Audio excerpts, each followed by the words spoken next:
Is your debt causing you sleepless nights?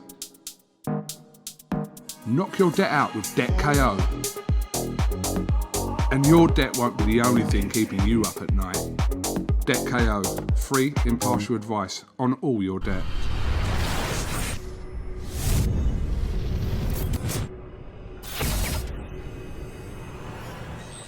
Leonard, yourself with Al, we've got Oscar with Dazn, we've got Bob Aaron with ESPN, Eddie Hearn as well. The main kind of four promoters. Floyd made some comments, I think beginning of this week or the end of last week to Showtime, where he said the sanctioning bodies need to sort themselves out. There's too many belts in boxing. Now, everyone I speak to, everyone doesn't really have a solution on how this could be resolved, but is this something that you think the promoters can do together to eradicate these regulars and these interims and these supers and these franchises and have just that one champion per division? Is that possible at all? I mean, again, I stand behind Floyd's comments. He has an old school mentality. Because you got to remember, he beat the best guys that are out there. And he sees some of these guys. And I totally understand where he's coming from, but also the other side of it is the business side, and promoters are always trying to be creative to get the guys the best opportunities. And I'm not going to use the word guilty, but, we've thought outside the box ourselves, just like any other promotional company, to get their guys opportunities. And again, it's just really about the best fighting the best. And to Gervonta's case, we know how to build stars. Well, that's something that Mayweather Promotion knows how to do, is build stars. And we have something very special in Tank. And every other boxing promoter knows that, and so he is the next big star in boxing, and we're just proud to be his promoter. And we're just looking for a big, big fight tomorrow. Leonard, Teofimo made some comments where he said that fighters want to be Money Mayweather without going through the pretty boy phase where Floyd fought the absolute best. And Floyd did make a lot of his money towards the latter part of his career. With COVID-19, we've seen before COVID-19 where Dazn were absolutely outpaying fighters to join them, to build their subscriber count. It's kind of taken the back seat now. So has COVID changed the whole landscape of how you pay fighters and how much you pay fighters? For other promoters, it has. And for us, it's been, our guys are fighting. And our guys are fighting in big fights. I can't really speak for Eddie, Bob, or what Golden Boy is doing. I'm really just focused on our fighters, that we work with. We're affiliated and associated with. Everybody's fighting, and they all fighting in big fights. And they all making money. I can't speak for what any other promoter is doing. COVID has affected everyone in a sense where you can't do the type of promotions that you would like because, again, this is something very, very serious, and we take it very, very seriously. We've lost so many people around the world with this terrible, terrible situation. And my heart and prayers go out to all the families who've lost loved ones, but, we just take things at one day at a time. And, but we've been working very hard with trying to be very smart about our approach on how we do things and also being able to exercise and put the right protocols in place and take chances, unlike others haven't been able to do that because, again, we have an advantage. We have an advantage because we have a lot of smart people around us, and it's all hands on deck. And while the other people are out doing other things, we working and grinding, and we do it 24/7, 365. We ahead of the curve in the ball game, the whole nine. Again, our guys are fighting, and each and every one of them are fighting in big fights. Everybody's fighting in big fights. Can't say that about nobody else. Leonard, we look from a casual fan perspective. I'm sure your role is to bring in more fans to the sport that will love the sport and become hardcore fans. But is it important, do you think, that promoters across the UK and America work together? We see a lot more rivalry, a lot more kind of, I think hate's a big word, but there's a lot of competition. We know that, and everyone's trying to make money for themselves and their fighters. But sometimes you feel like promoters are protecting the fighters from fighting on other networks or other platforms. And is that a problem for boxing and for it to grow even further? No, it's a perceived problem. Like for me, for an example, I don't have no problems with making fights with other promoters. It just has to make business sense. You know, I ain't say it has to make business sense for Twitter boxing or some selected media people. It has to make business sense for what our goals and you know what we set forth for what we're trying to accomplish. And what we're trying to accomplish for our fighters, we're going to put our fighters in the biggest fights possible for the most money. That's exactly what we're going to do. And we have the ability to do that because we have a tremendous platform and we have a whole network of fighters, you know, that we work with. So again, we have a bunch of stars and we're going to continue to put our guys in big fights for the most money that we possibly can. And we're self-contained. We're self-contained. So again, I don't need to, again, we can make big fights. We can make big fights. And if another promoter has a fight that makes sense, of course we're willing to do it. It just has to make sense. It just has to make sense, not just to, see, like me, what I'm not going to do, I'm not going to go and do somebody else's job for them. You know, we work very hard with building our young fighters and we have goals in mind that we want to build our guys and turn them into stars. You know what I mean? Other promoters, and I'm not criticizing anybody because Eddie, Bob, Golden Boy, Lou, all are good promoters. They're all good promoters. And you know, I'm okay. I don't have no issues with nobody. I don't have no issues with nobody until you come at me. If you come at me, then we got a problem. And they all know how I get down. I'm cut a little different. You're not gonna talk shit about me or none of my fighters, because I come from a different kind of background. I wasn't born with a spoon in my mouth and born this way. You know, I come a total different background, so I get down a little different.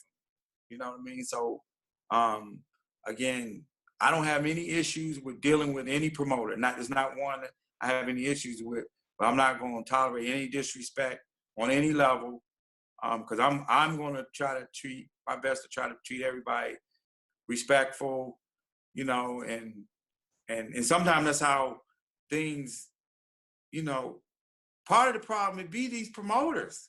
I'm just saying, it's like, you know, it be these promoters, and it's just like, yo, it's like, a lot of them don't even know what time of day it is. I mean, they understand certain things, but it's like, a lot of this stuff is relationships. You know, you can't expect to pop shit about somebody and then go try to make a fight with them. It's like none of that makes any sense. Not that you got to be kissing anybody's ass and doing all that, but again, it's all of this stuff is relationship based, you know, and that's what, you know, we're big on that. We're big on that. I mean, you know, I have no, again, I'll repeat the same thing again. I have no problems with making fights with anybody, but it just has to make sense. I'm just not doing something, and we're not going to do something. Al, myself, Floyd, you know, we're not just going to be doing something just to be doing it, just to please somebody over here when none of it makes any sense, because that promoter hadn't done their job. You know, if you got fighters, you have to go figure out a way to get your fighters in big fights. I'm not going to do your job for you. That's something I'm not, and again, all the promoters, they're smart guys. They wouldn't be in the position that they're in, you know, but they just have to find ways to be creative, to make fights, you know, make big fights for their guys and put them in the best situation to be successful.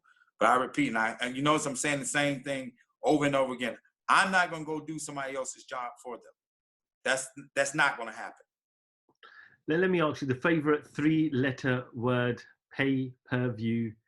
I remember Oscar coming out saying pay-per-view is dead. Eddie Hearn has said pay-per-view is dead. We're talking about in America. We know. No.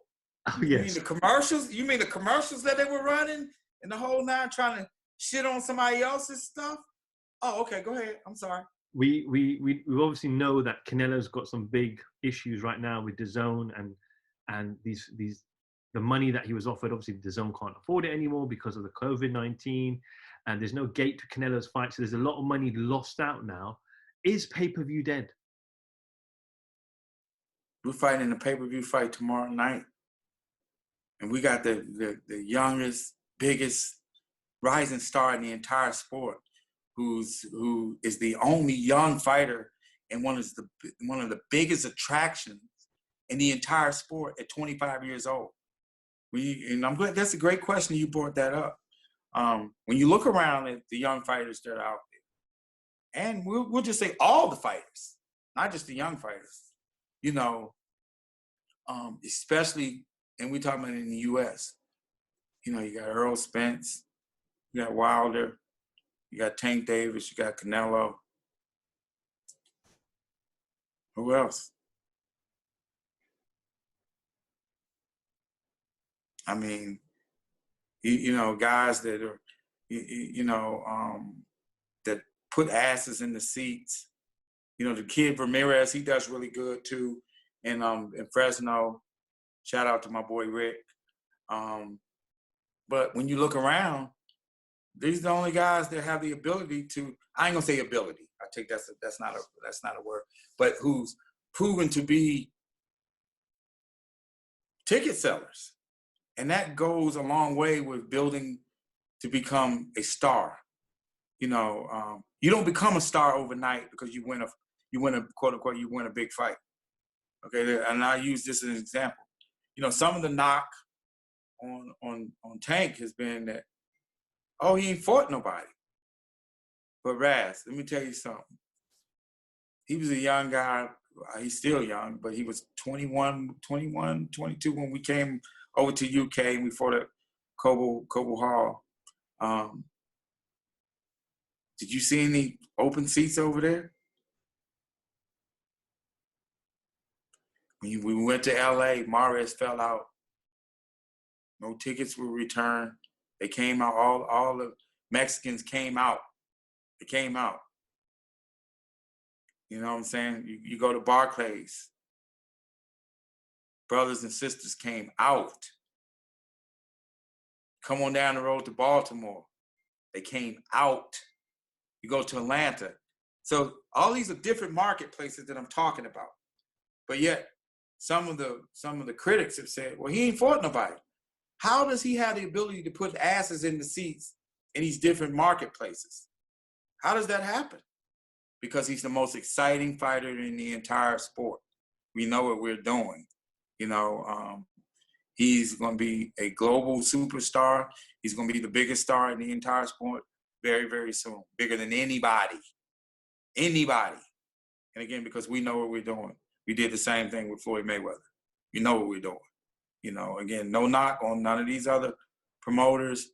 But again, it's like you have to understand what these marketplaces are like. And it just comes with experience and just knowing and keeping your ears to the streets and understanding. You know, you can't come to America and just feel as though you're gonna pop shit and then just because you got a bankroll and it's gonna work like that. Don't work like that. Don't work like that. Don't work like that. And I respect Eddie. You know, he cool. I don't have no issues with him. He cool. You know, but it's a mindset. You know, everybody's working hard to try to you know, do the best they can for their, you know, but it's like I can't come to the UK and expect, oh, like I'm gonna take over the UK. Because I got to learn the marketplace first and make some connections and work with other promoters and, you know, but you can't come to America. You know, it's like that shit works in the UK, but it don't work, you know, in America. You know, and he's not the only one. I mean, it's just like, you just have to understand what the overall landscape is, and kind of what things are. But what you can't do is and what some of these promoters are learning, you can't run around here shitting on other people's fighters and then expect to go make a deal. It just, that's not business. And they think it's sometimes all money ain't good money. It's all about giving the fans the biggest and best fights, as we continue to do. But what's considered big fights for other people might not be the same kind of mindset that we have, because again, it's like we're not just looking to build boxing fans. See, that's why we've been able to, one of the main reasons we've been able to be successful, because we think outside of the box.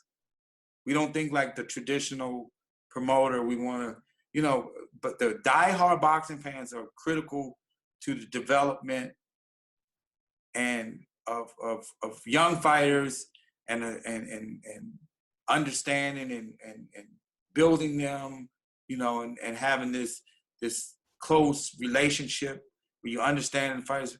But boxing, the diehard boxing fans, that's just a small niche, because this is a niche sport.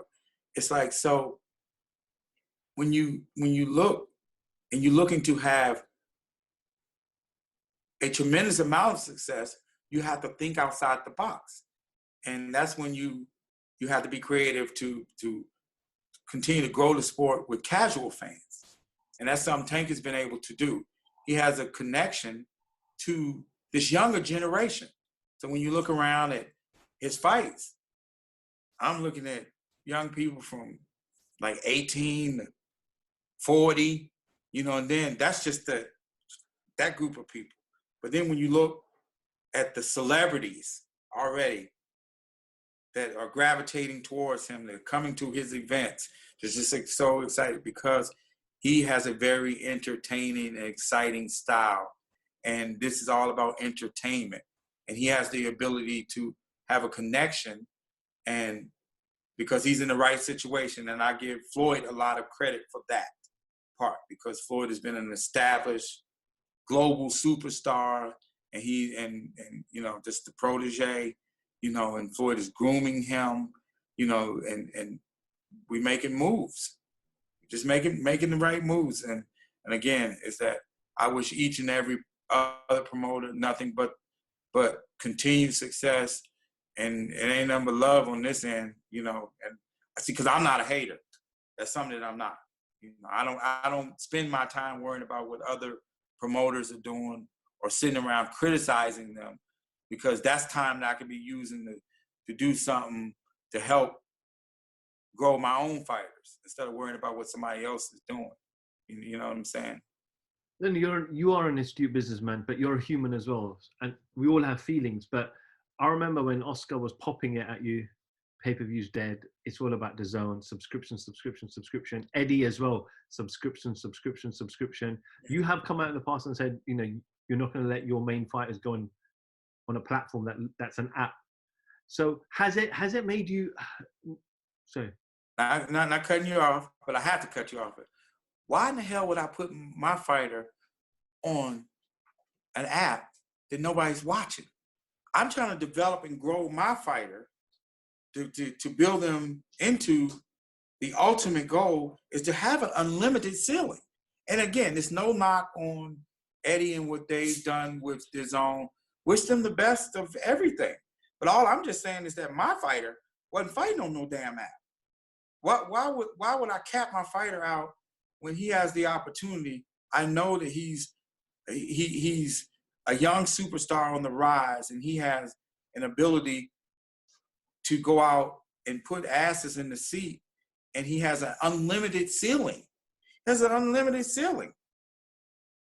opposed to, it's nothing wrong, because again, it's like, I don't concern myself about what anybody else is doing. That's great. It's great for them that, they have the ability to pay guys and do all of that. But we got stars. We got stars over here, and guys understand that once you reach a certain level and you work very hard, it's like the ultimate goal. And because Floyd has shown these young fighters that, and not just only young fighters and as a whole, is that if you're in the right situation and you continue to work hard, anything's possible, because he's shown you that you can go in there and you can have an unlimited ceiling with having a platform that allows you the ability to do that. But if you fight in a situation and you have a cap on what you can achieve, then it just kind of limits you to what you can do. And again, I'm not knocking somebody else on what they have. I'm just saying that that's something that I'm not going to do. This, Floyd's not going to do this, something Al's not going to do. We're not interested in putting our fighters. We want to give them the best exposure possible. The best exposure. We don't want to put them in, and I'm not saying what's going on. You know, they might think, well, that works for what they got going, and that's good. But that's just not something that we're doing. And I'll continue to say that. Leonard, I just want to end on this. Dana White came out last weekend after the Khabib fight, and they asked him about Floyd Mayweather. You know Floyd better than most people. Are we going to see Floyd back in the ring, in the octagon, in some form of combat fight in the future? That's a question you said. That Dana said what now? Dana said he's had some conversation with Floyd. Yeah, he has. Dana's and Floyd have a good relationship. We all have a good relationship with Dana. He's cool. You know, we've done great business with the Conor fight. Have no issues with them. See, because people, that's another thing. They always try to pit you against. They always want you to say something negative. Man, Dana and them are doing their thing. I applaud them. We cool. It's like they doing their thing. I have a number of respect. Keep doing your thing. They're not in our, see, this is the thing. They're not in our lane because the two entities can coexist because they're entirely two different fan bases. See, we're continuing to try to elevate our fighters, not just put them in this little box over here where, okay, there's these little 150, 200,000 fans, and it's kind of where that's the biggest you're going to get. No, we're always thinking, being creative, to try to give our guys the biggest platform as possible. They have an entirely, totally different fan base as it relates to combat sports. And again, they've had a tremendous amount of success. And I hope they continue to kick ass because they're not in our way. See, that's what I'm saying. Some of these other promoters who got something negative to say, that's because they don't have the ability to think outside the box and they worrying about what somebody, and I'm not concerned about nothing nobody else is doing other than what we're doing. And what we're trying to do is continue to give our fighters the biggest platforms possible so these young men can make the most money possible, because in boxing, you have such a short window of opportunity to have success because this is such a dangerous way to make a living.